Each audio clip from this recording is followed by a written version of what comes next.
Good morning, friends. My name is Luciano, and I make videos on the internets. I tend to make a lot of videos about jump chain content, and in today's video, I wanted to give you all the quick start guide to creating a character that I possibly could. Before we get started, a jump chain is a subtype of choose your own adventure. It revolves around the basic concept of taking a character and going from setting to setting, jumping from setting to setting, and in each setting gaining new powers, abilities, items, knowledge, experience, and friends, and taking those things, friends is a little bit more optional, into future jumps. We are going to be taking a look at how to very quickly get a character started in this video. Let's go ahead and dive into that. Originally, jump chains were designed with the idea that the jumper, the protagonist, would be a self-insert. So it would be some version of the person who is the actual human who is filling out the individual choose your own adventures or jumps in a jump chain. So effectively, before you do anything else, if you want to do things the quickest possible way, you should think about what you would be like if you were given the opportunity to spend a decade in a place like Harry Potter or Pokemon or in the Elder Scrolls universe or in the Fallout universe or in Winx Club. Any number of settings. The more popular a setting is, the more likely it is to have at least one jump. There are many different settings that have a bunch of different jumps. So basically, what you need to do in the beginning is you need to think about what you would be like if you were approached by a random omnipotent being, a person or creature who wants to be your benefactor, who offers to send you on an adventure. Once you have that idea in your mind, we will go ahead and take a look at the traditional first jump. Welcome to the Pokemon Trainer Chuya, the Pokemon Trainer Jump, which is the very first jump document. It was created by Quicksilver, who is the originator of the format of jump chains and jump chaining. This is intended to be someone's first jump, although there is no hard and fast rule stating that it has to be, but I'm assuming you want to do a standard self-insert chain as quickly as possible. So let's go ahead and take a look at this. We are not going to spend the whole day reviewing this. I want to keep this video as brief as possible, but I am going to show you all the entire jump so that way people can see it and that way people can begin to think of what they would do with it. So you don't really need to focus on the intro text. What you need to focus on initially, although if you can, you should focus on the intro text, is right here. You get 1,000 points as your starting budget. You get a couple of items for free. This is not always the case aside from the items that are linked to your origin in more modern jumps. So keep this in mind. You do get some starting things for free here. After this, you have to select your region. By default, you roll a 1d8 to determine your region, although you can also pay points to determine it yourself. This is a number of the regions from the Pokemon world. This jump is a couple of years old now. I believe it came out in 2017, so there are going to be regions missing from this, obviously. After this, you get to select your identity. You will be determining your age. Your gender remains the same from your old life, and then you get to choose your background / your origin.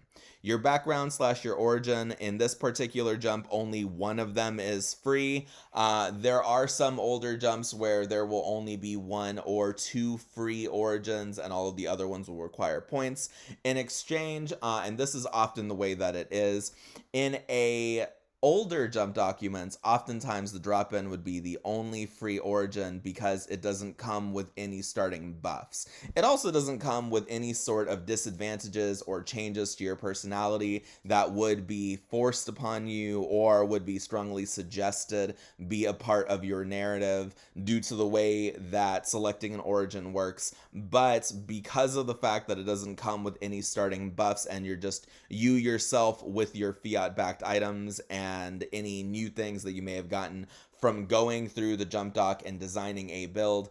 It's free. All of the other ones cost points. After this, you are able to get a starter Pokemon. This is going to be incredibly important. This, funnily enough, is not always the case in Pokemon Jumps, but in this particular one, you are able to get a starter Pokemon, and very importantly for a lot of people, you're able to get any starter Pokemon from any of the games aside from like Gale of Darkness, or Coliseum or anything like that. You're able to get any of the standard starters as well as Pikachu and Eevee.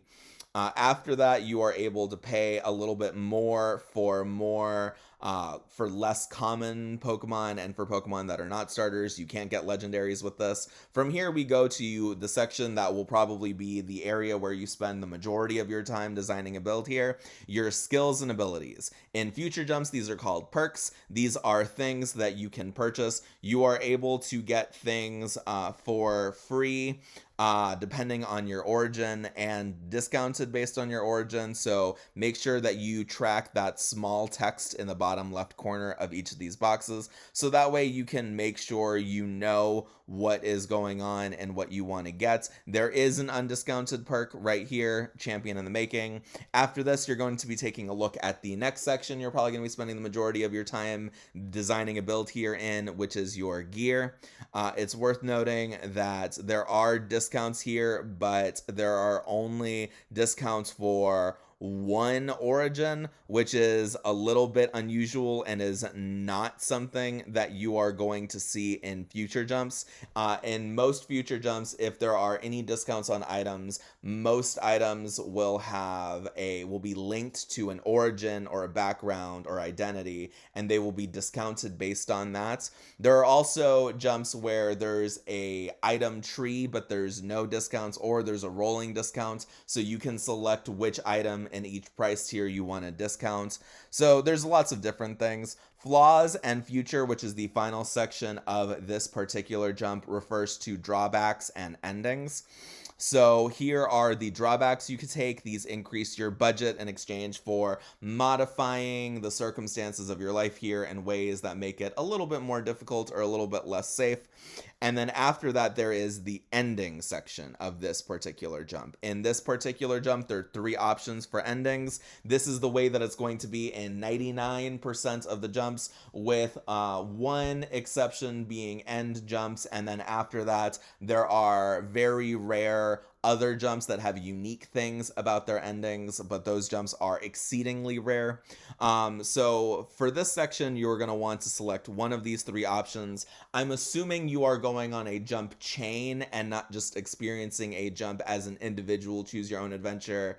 So if you're going on a chain, then the option you're going to pick is the next adventure, which lets you go into the next setting.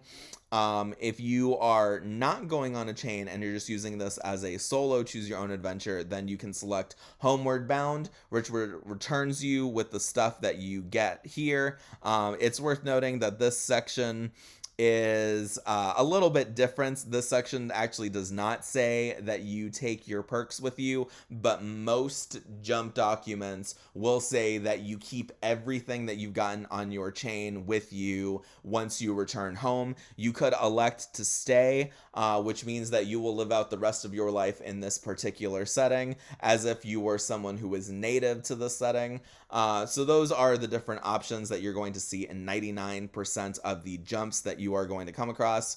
This should not take you a tremendous amount of time.